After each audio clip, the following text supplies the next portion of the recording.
बुलढाणा जिल्ह्यातल्या चिखली तालुक्यातील इसरोळ इथल्या श्याम पाटील भुतेकर या शेतकऱ्याची कृषी विभागानं कशा पद्धतीनं अवहेलना केली हे तुम्हाला दाखवतो. मी सध्या श्याम पाटील भुतेकर यांच्या शेतामध्ये आहे. जवळपास 5 एकर शेतामध्ये 4500 केसर आंब्याच्या झाडाची लागवड त्यांनी 2 वर्षापूर्वी केली होती. MRGS मधनं ही लागवड होती. शासनानं त्यांना शेतामध्ये लागवड करण्याचं सुद्धा सांगितलं होतं. त्यांनी संपूर्ण खर्च केला. जवळपास आतापर्यंत 2 वर्षामध्ये त्यांना 14-15 लाखांचा खर्च आला.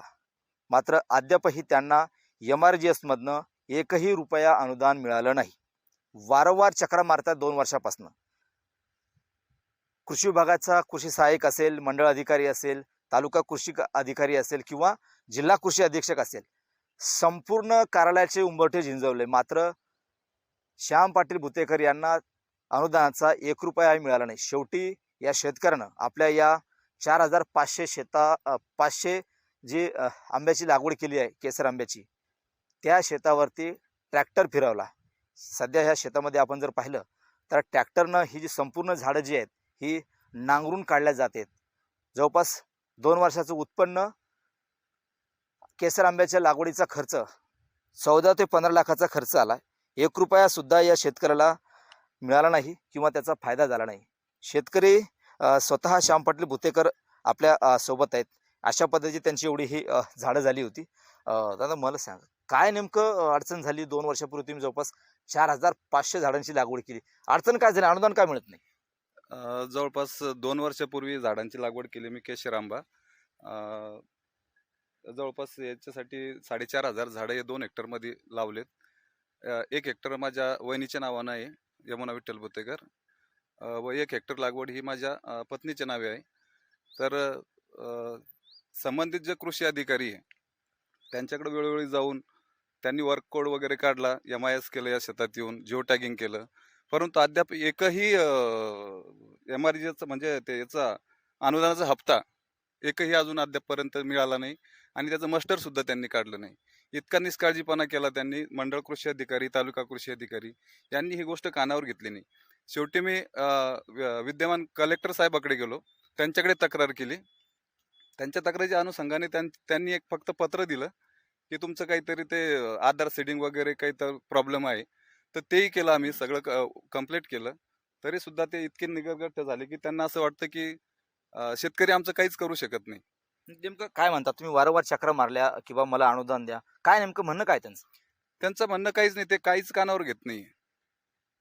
म्हणजे त्यांचं म्हणणं असं आहे की बा ते तुमचं ते आधार सीडिंग वगैरे नाही, त्याचं हे नाही आहे, म्हणजे असं उडवळीचे उत्तर देतात. बरं, साधारण किती नुकसान झालं तुमचं आता 2 आता वर्षामध्ये? जवळपास या कलमाला लावायला खर्च आला 7.5, 8-9 लाख रुपये जवळपास.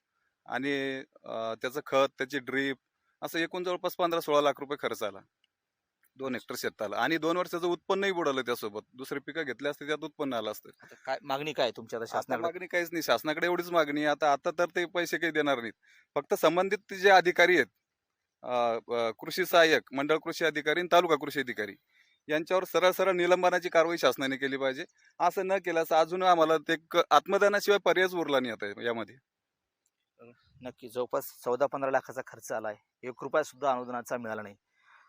शासनाकडनं शेतकऱ्यांसाठी अनेक योजना राबवल्या जातात, मात्र त्याचा फायदा जो आहे तो शेतकऱ्यांपर्यंत पोहोचत नाही. सरपंच आहेत आपल्यासोबत. मला सांगा की जवळपास ट्रॅक्टर फिरवलं 4500 झाडावरती. शासन योजना राबवते मात्र शेतकऱ्यापर्यंत पोहोचत नाही. हे जे अधिकारी आहेत कृषी विभागाचे, नेमकं काय काय वाटतं तुम्हाला की कशा पद्धतीने वागतात शेतकऱ्यासोबत? गेल्या 2 वर्षापासून श्याम पाटील हे माझ्याकडे पाठपुरावा करत होते की मी, आणि विशेष म्हणजे सांगायचं झाल्यास महात्मा गांधी रोजगार हमी योजना ही मोठ्या प्रमाणात राबवली जाते महाराष्ट्रामध्ये. आणि एक प्रकारची अशा प्रकारची शेतकऱ्याची थट्टा अधिकारी वर्ग आणि शासन त्या ठिकाणी करते.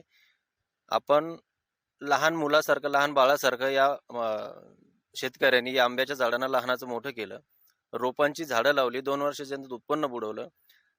तालुका कृषी अधिकारी असेल, त्यांचे कृषी सहाय्यक असेल, सुद्धा कलेक्टर साहेबाकडे सुद्धा त्यांनी तक्रार केली की मला माझ्या ग्रामीण रोजगार हमी योजनेअंतर्गत मी जी आंब्याची लागवड केलेली आहे त्याचा मला एकही रुपया अद्यापपर्यंत मिळाला नाही आणि तुमचे अधिकारी वारंवार तक्रार करून सुद्धा काहीच करत नाही. पण हे अधिकारी कृषी विभागाचे अधिकारी निगरगट्टपणे का वागतात?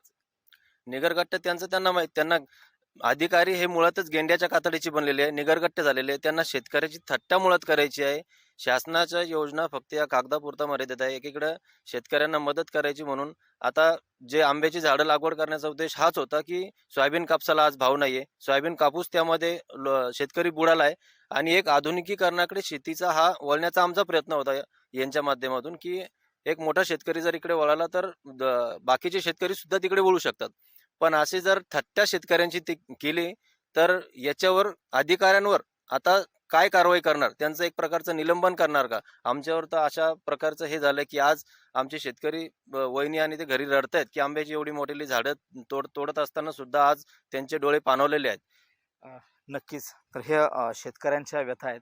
या हिसरूळ परिसरामध्ये खडकपूर्णा धरणाचं मुबलक पाणी आहे म्हणून शेतकऱ्यांनी अनेक शेतकऱ्यांनी फळबागाची लागवड केली. हे जर शेत पाहिलं आपण तर 2 वर्षापूर्वीची ही आंब्याची झाडं आहेत. गुजरातवरून ही झाडं आणली होती यांनी आणि जवळपास 14-15 लाखाचा खर्च आतापर्यंत झालेला आहे. मात्र आता शासनाकडनं यांना महात्मा गांधी रोजगार हमी योजनेतून 1 रुपया सुद्धा अनुदान मिळत नाही. त्यामुळं या शेतकऱ्यांना हे जे शेतामध्ये संपूर्ण ट्रॅक्टरनं जी काही झाडं आहेत ही नांगरून टाकण्याचं या ठिकाणी सुरू केलेलं आहे. एकंदरीत पाहिलं तर शासन शेतकऱ्यांसाठी अनेक योजना राबवतं. फळबागसाठी असेल किंवा इतर ज्या काही गोष्टी असतील त्यासाठी योजना राबवते आणि शेतकऱ्यांना या फळबाग लागवडीसाठी प्रोत्साहन देते. मात्र अशा पद्धतीने जर का हे बुलढाणा जिल्ह्यातले जे कृषी विभागाचे अधिकारी कर्मचारी असतील आणि शेतकऱ्यांची अशा पद्धतीने जर का थट्टा करत असतील तर त्यांच्यावर तात्काळ निलंबनाची कारवाई झाली पाहिजे अशी मागणी या आंबा उत्पादक शेतकऱ्यांना या ठिकाणी केली आहे. कॅमेरामन निलेश देशमुखसह गणेश सोळंकी, TV9 मराठी, इसरूळ, बुलढाणा.